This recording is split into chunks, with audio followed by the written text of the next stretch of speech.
let's delve into what life will be like aboard the SpaceX Starship. Traditionally, our only real-life representation of a spaceship has been a series of crew capsules like Apollo, Soyuz, or Dragon, more like a small pointed container attached to a rocket engine than an actual ship.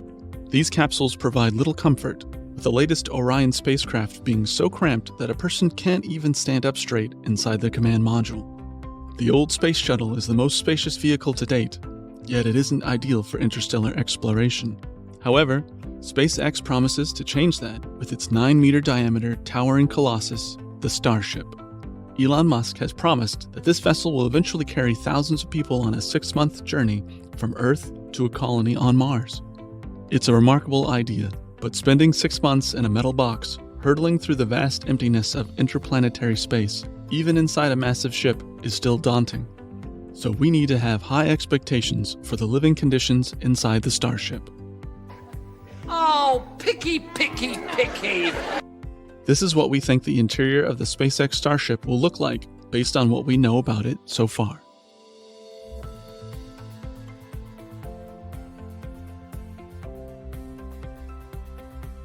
We have a vast array of examples of what the interior of a spaceship could look like, thanks to books, TV, and movies.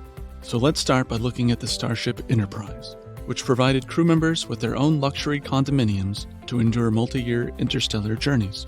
Alternatively, we could look at something more functional, like the Millennium Falcon, which depicted a ramshackle network of tubes and cabins suitable for a space pirate.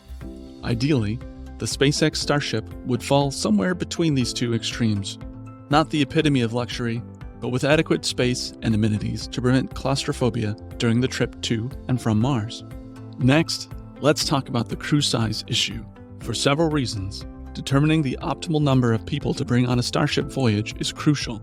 Firstly, every individual on board will require substantial resources, such as food and water, to sustain themselves. Therefore, if we know the maximum load capacity for Starship is 100 metric tons, we must consider the actual mass of each crew member. Secondly, the mental health and well-being of the crew are paramount for long interplanetary missions. Overcrowding on the ship can make crew members feel overwhelmed and anxious, while too few individuals might result in interpersonal conflicts, potentially leading to severe incidents. According to most experts, the optimal crew size for a Starship mission to Mars will be 10. However, despite Elon Musk's desire to send 100 people at once, it is widely believed that this would need to be revised. The current Starship measures 50 meters in length and 9 meters in diameter, tapering to a point at the nose. Of course, the lower part of the Starship will be reserved for rocket components, such as at least 6 Raptor engines, which may be upgraded to 9 for the first human-crewed Mars mission, and 3 sea-level engines for landing burns, and 6 vacuum engines for course correction. Enormous propellant tanks will be required to enable this, and this area will be enclosed by a component known as the Common Dome. Above that is where the cargo and crew section begins, which we expect to have about 17 meters in length. Dividing it into 6 vertical levels would be the most sensible option. Depending on the distribution of the height of each level, the cargo bay would require higher ceilings, while the crew section would require lower ceilings. With approximately 2.5 meters of space from the floor to the ceiling, you can move about easily without hitting your head too frequently. To ensure a successful vertical landing on Mars, the Starship's center of gravity must be kept low, which makes dedicating the first level to the cargo bay a logical choice. This will provide space for the necessary resources and infrastructure for the crew's survival on Mars, such as rovers, robots, and other supplies. The ship's life support systems, power generator, and the ground elevator will also be situated on this level. Given the ship's height, a lift system is necessary for entry and exit, which would also be located on this floor. On the second level, essential supplies like food and a possible hydroponic garden for growing fresh produce such as leafy greens could be stored. The third level of the Starship could be designated for the gym and bathroom facilities, which are critical for long-term stays in microgravity. Astronauts on the International Space Station must spend hours each day exercising with cardio and resistance training to maintain their physical fitness. They use a strapped-down treadmill and stationary bicycle to achieve cardiovascular health and maintain their circulatory system. Resistance training is equally crucial for muscle mass and bone density, and the ISS has a resistance machine that allows for squats and deadlifts with up to 600 pounds of resistance.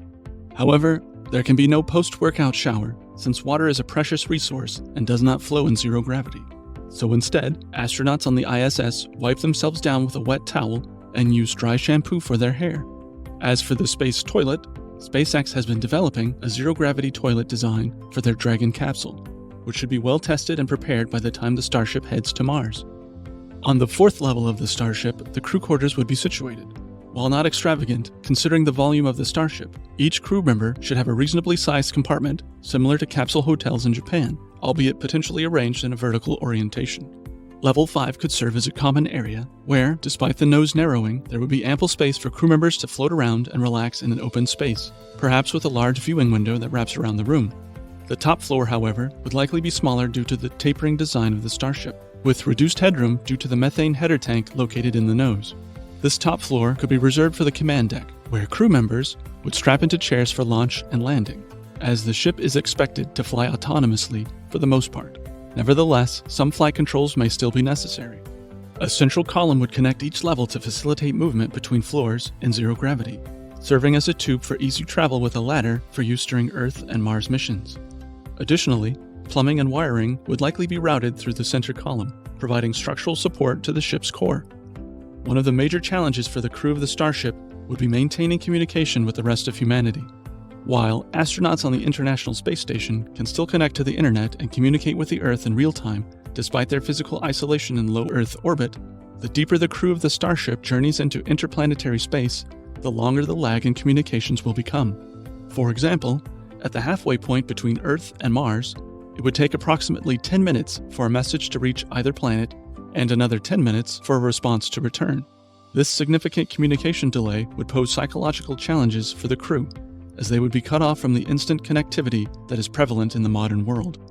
The sense of loneliness and isolation could be profound, and managing these psychological impacts would be crucial for the crew's well-being during the mission. The biggest challenge for the Starship mission is figuring out how to sustain power and air circulation on board. Generating sufficient electricity poses a significant challenge, and there's no clear-cut solution at this point. One potential solution is to harness solar energy, the primary power source for the International Space Station. However, the solar arrays required to power the ISS are massive and somewhat fragile, with 8 primary wings that are 112 feet long by 39 feet wide. Installing such a system on the Starship would be impractical, as it would be too bulky to deploy after launch. Instead, a modular solar panel system could be assembled in space and attached to the Starship during its refueling in orbit. But even then, solar panels become less effective the farther away from the Sun the spacecraft gets. Therefore, they might need to be even larger than those on the ISS. Additionally, the panels would need to be jettisoned before landing on Mars, further complicating matters. A second solution for powering the Starship could be using batteries.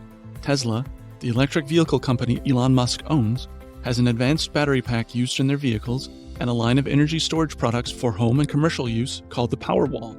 Each Powerwall has a 13 kilowatt-hour capacity, which can power an average home for a day.